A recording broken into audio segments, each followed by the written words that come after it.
આજે આપણે ધોરણ 10 વિષય ગણિત એમાં ચેપ્ટર નંબર 5 સમાંતર શ્રેણી એમાં સ્વાધ્યાય 5.1 એનો આપણે દાખલા નંબર 4 જોતા હતા.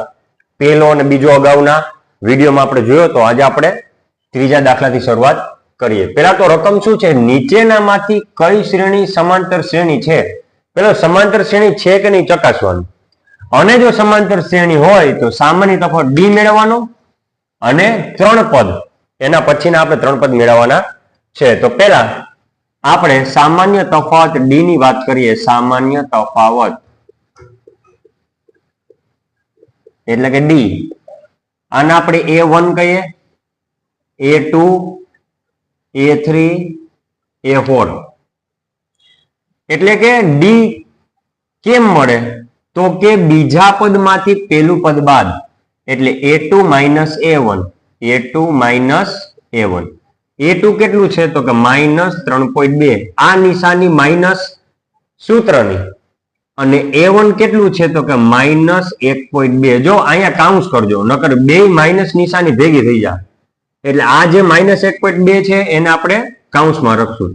હવે -3.2 ઓછો છે વત્તા અને 1.2. હવે જવું ઓછે વત્તે ઓછા, ઓછા એટલે બાદ બાકી, 0.2 તો ગયા, અને 3 માંથી 1 જાય તો 2. હવે 2 માંથી મોટું કોણ તો કે આ પદ, એની નિશાની માઇનસ, તો અહીંયા માઇનસ, એટલે ડી શું મળ્યું આપણને -2. હવે તેવી જ રીતે A3 માઇનસ A2 કરવું પડીએ, એટલે ડી સામાન્ય તફાવત ડી બરાબર A3 minus A2, A3 minus A2. ચાલો A3 કેટલો છે તો કે -5.2, માઇનસ સૂત્રના માઇનસ, અને બીજું પદ છે -3.2, એ આપણે કાઉન્સમાં લખશું. હવે -5.2 ઓછો છે વત્તા 3.2. હવે જોવું ઓછે વત્તા ઓછા, ઓછા એટલે બાદ બાકી, 0.2 તો કેન્સલ ગયા. હવે 5 માંથી 3 જાય તો 2, 2 માંથી મોટા છે આ પદ, એની નિશાની માઇનસ, તો માઇનસ. એટલે કે સામાન્ય તફાવત ડી ફરી પાછું શું મળ્યું -2. ફરી પાછું આપણે સામાન્ય તફાવત ડી મેળવીએ તો હવે થશે A4 minus A3, A4 minus A3. ચાલો A4 એટલે શું છે તો કે -7.2, આ માઇનસ સૂત્રના, અને A3 કોણ છે તો કે -5.2, એટલે કે -7.2 ઓછો છે વત્તા 5.2. હવે જો ઓછે વત્તે ઓછા, ઓછા એટલે બે ની શું થશે બાદ બાકી, 0.2 ગયા, 7 માંથી 5 જાય તો 2, પણ મોટા કોણ છે બે માંથી 7.2 ની નિશાની માઇનસ, તો અહીંયા માઇનસ, એટલે કે ડી બરાબર શું આવશે -2. હવે જો -2 સામાન્ય તફાવત સમાન હોવાથી અહીં આપણે લખાય, અહીં સામાન્ય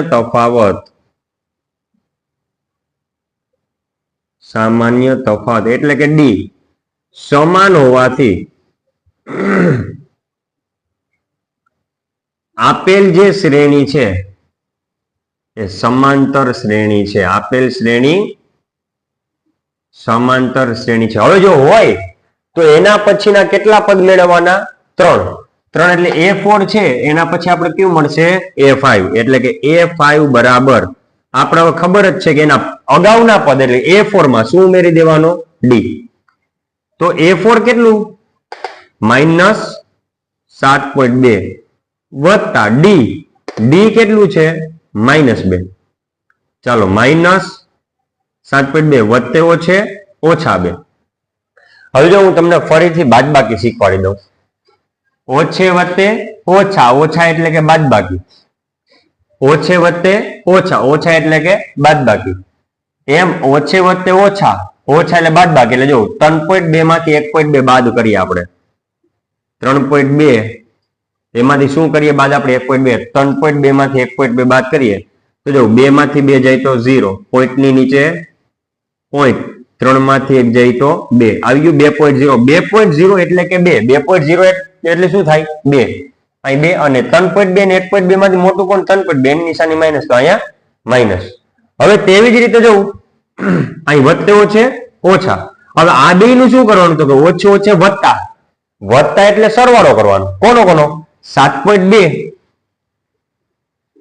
અને 2 એટલે શું લખી શકાય? 2.0. જોજો 2 એટલે શું લખી શકાય? 2.0, 2.00, એને તમે 2 જ કહી શકો. એટલે 7.2 અને 2 એનો સરવાળો. 2 માં શૂન્ય ઉમેરો તો 2, પોઈન્ટ ની નીચે પોઈન્ટ, 7 માં 2 ઉમેરો તો 9, એટલે 9.2 જવાબ આવે. કેટલો આવે?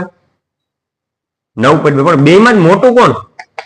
તો કે 7.2 ની નિશાની માઇનસ, તો અહીંયા માઇનસ. એટલે કે પાંચમું પદ કેટલું મળ્યું આપણને? -9.2. -9.2. ક્લિયર? 3 પદ શોધવાના. એટલે હવે A6 મેળવી. A6. ચાલો તો A6 જે છે, A6 એટલે શું? તો કે અગાઉનું પદ A5, એમાં કેટલા ઉમેરવાના? D. અગાઉના પદમાં D ઉમેરો.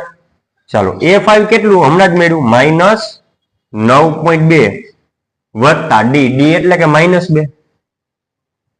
ચાલો -9.2 વત્તે ઓછે ઓછા 2. એટલે જો ઓછે ઓછે વત્તા, વત્તા એટલે સરવાળો.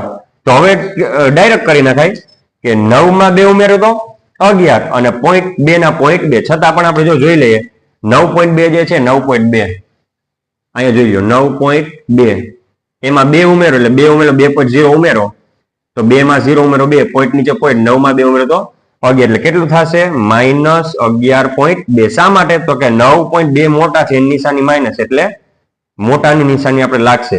A6 મળ્યો આપણને -11.2. એટલે અહીંયા આવશે -11.2. ચાલો એના પછી A7.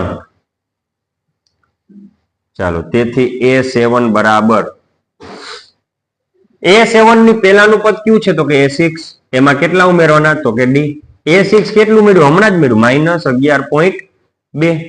-11.2 વત્તા D કેટલો છે? તો કે -2 ઉમેરવાનો. જઈ D ઉમેરા પ્લસ, અહીં પ્લસ. ચાલો -11.2 વત્તે ઓછે ઓછા 2. હવે ઓછે ઓછે વત્તા, વત્તા એટલે સરવાળો. 11 માં 2 ઉમેરો તો 13 અને 0.2, 2 માંથી મોટા 11.2, એની નિશાની માઇનસ, તો અહીંયા માઇનસ. એટલે A7 મને મળ્યું -13.2. ક્લિયર?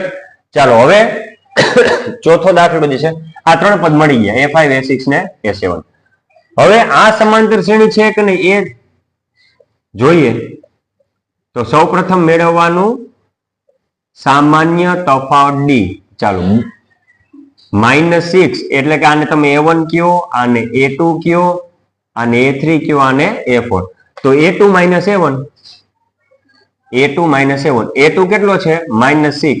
આ માઇનસ A1, A1 કેટલો છે? તો કે -10. ચાલો -6 ઓછે ઓછે વત્તા 10. હવે ઓછે વત્તા ઓછા, ઓછે એટલે બાદ બાકી. 10 માંથી 6 જાય તો 4, મોટાની નિશાની 10 પ્લસ. ક્લિયર? મોટા 10 છે, મોટા 10 એની નિશાની પ્લસ, જવાબમાં પ્લસ. ચાલો હવે સામાન્ય તફાવત D બરાબર, હવે તમારે કરવું પડે A3 - A2. A3 - A2. A3 કેટલો છે? -2, સૂત્રના માઇનસ. A2 કેટલો છે? -6. એટલે કે -2 ઓછો છે વત્તા 6, એટલે ઓછે વત્તે ઓછા, ઓછા એટલે બાદ બાકી. 6 માંથી 2 જાય તો 4, એટલે કે D બરાબર 4. 2 માં મોટા 6, એની નિશાની વત્તા, તો અહીં વત્તા. ચાલો તેવી જ રીતે A4 - A3. A4 - A3. ચાલો A4 કેટલો છે? 2, માઇનસ ના માઇનસ. અને A3 કેટલો છે? તો કે -2. તો 2 ઓછો છે વત્તા 2. આમાં પણ D બરાબર 2 વત્તા 2 કેટલો આવ્યો? 4. તો જવું 4 4 4. એટલે કે સામાન્ય તફાવત કેવો આવ્યો? સરખો. અહીં લખાય, અહીં સામાન્ય તફાવત એટલે કે D સમાન હોવાથી આપેલ શ્રેણી અથવા આપેલી શ્રેણી શું કહેવાશે? સમાંતર શ્રેણી છે. સમાંતર શ્રેણી છે. ચાલો હવે આપણે જોવું A4. તો હવે કયું પદ મેળવશું આપણે? A5, A6 ને A7. આ પદ આપણે મેળવશું. હવે A5 મેળવવું હોય તો અગાઉનું પદ A4, એમાં કેટલા ઉમેરવાના? D. સામાન્ય તફાવત ઉમેરી દો. હવે A4 કેટલો આપેલો છે રકમમાં? 2 વત્તા સામાન્ય તફાવત કેટલો છે? 4 ઉમેરો. તેથી આપણને A5 મળશે 2 માં 4 ઉમેરો તો 6. તેવી જ રીતે આપણે A6 મેળવીએ. A6 નું પહેલાનું પદ A5 એમાં શું ઉમેરવાનું D. ચાલો A5 મળ્યો 6. હવે A6 મેળવવા માટે A5 માં શું ઉમેરવાનું D.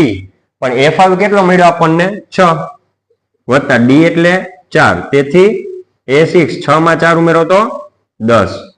ચાલો A6 કેટલો મળ્યો 10. હવે આપણે A7 મેળવીએ. A7 એટલે અગાઉનું પદ A6 એમાં D ઉમેરો.